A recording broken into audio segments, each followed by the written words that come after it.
Hi, my name is Dr. Taheri. I am an engineering professor. The talk I'm giving today is a modified and more enhanced version of a talk that I've been given for last 3 or 4 years in several places, various countries and universities, including in Central Asia, Europe, and North America. I received many emails and requests from my students and people who were participating in my seminars stating that they want to get a copy of my presentation, so I replied to as many as I could, but eventually I came to this conclusion that the best way is I re-record this talk and I make it public. I would like to highlight a very important point in my new presentation with the title of Final Prophecy. I have embedded several video clips from various movies and some other video clips available, including Inconvenient Truth by former next president Al Gore. I really like the way that he describing it. I personally have lots of respect for Al Gore. I admire his integrity and vision. Anyway, but it's kind of sheer coincidence because the first time I gave this talk, which I believe was summer 2005, I was in first International Knowledge Management Conference in Sibiu, Romania. I had no idea of the content of The Inconvenient Truth because the movie was not even released then. Needless to say, perhaps Al Gore didn't know about my talk too because I gave this talk in such a remote area.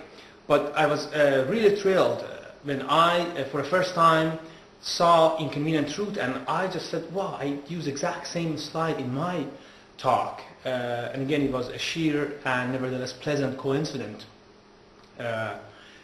So this talk actually covers quite a bit of materials, and most of them are coming completely from my own perception, and I'm not representing any group or any other societies or communities. So this is solely my own opinion.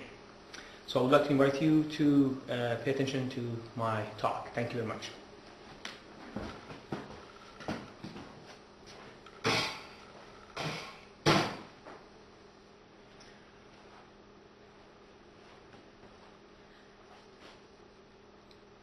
So as I mentioned, the topic is Final Prophecy.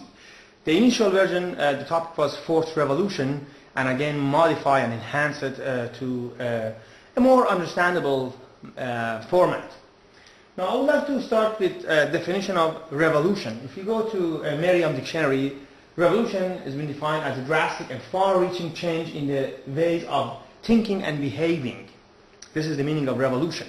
Now, if I want to add a little bit to this meaning and make it a little bit more comparable with what I am trying to explain, I would say a discovery or an invention which causes a profound and immediate impact on the essence of mankind's interaction with himself, with others, and with the nature. So this is the meaning of revolution. Now, if I want to find out what are the revolutions that mankind has gone through, and I, for example, pick the invention of a wheel.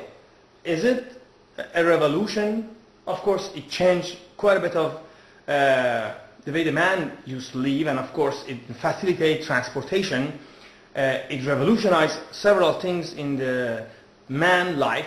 However, I can't really call it because it's not qualified based on the definition I presented. I think the first revolution in the history of mankind was nothing but invention of paper. Goes back to 3000 BC.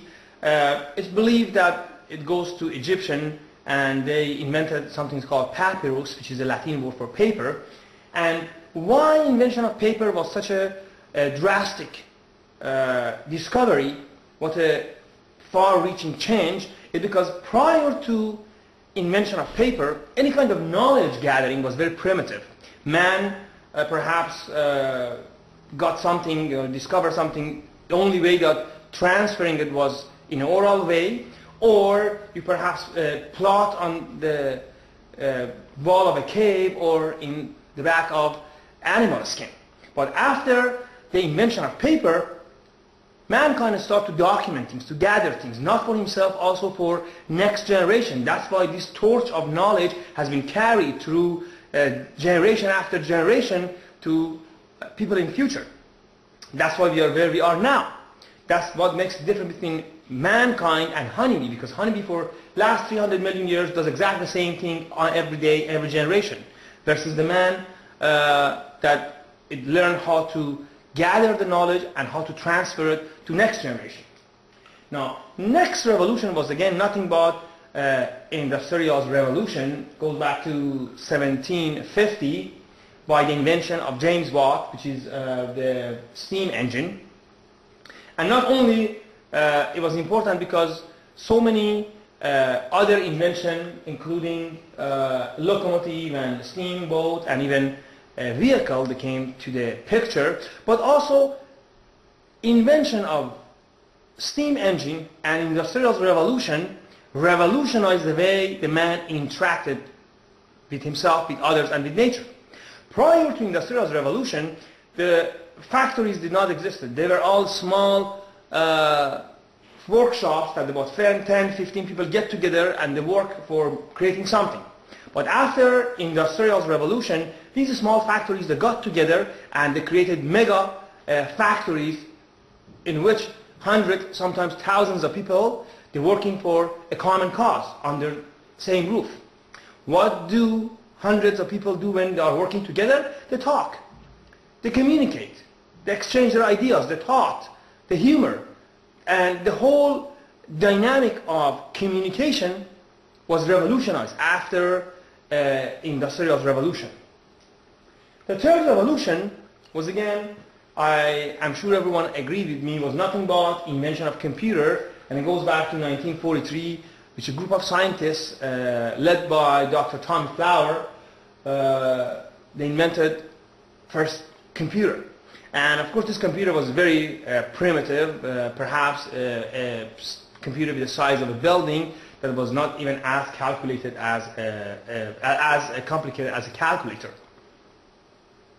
But of course, computer after progressed in several ways and developed in a way that today our lives depends on computer. We can't function without using computer. Now let me just go back and have a review. First revolution was invention of paper. Second was industrial revolution.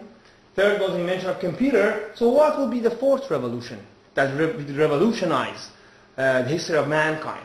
If you notice these three, there were three stepping stones. There were three milestones that guaranteed us where we are now. Without these three bridges, we would have never got this far. Now I would like to again know which would be the fourth one. Is there any fourth one? And if it is, what it is? Now, today we talk about human knowledge. Knowledge is power. Knowledge is fame. Knowledge is everything. Knowledge is control. Now I would like to know what knowledge is, and perhaps is the knowledge enough for get us to a next stage of evolution. Sometimes the knowledge is not enough. There is something above knowledge which is called wisdom, and we have to get to that stage in order to see the entire picture rather than small isolated segments of it. Today, often we go where we look instead of we look where we go, and we have learned that we only believe what we see. So maybe we should have thought about, is it possible to see what we believe? We talked about knowledge management, which is a very fundamental science. Sometimes it's very easy to explain. Now we have this Mr. Ray Caveman. For sure he was not very educated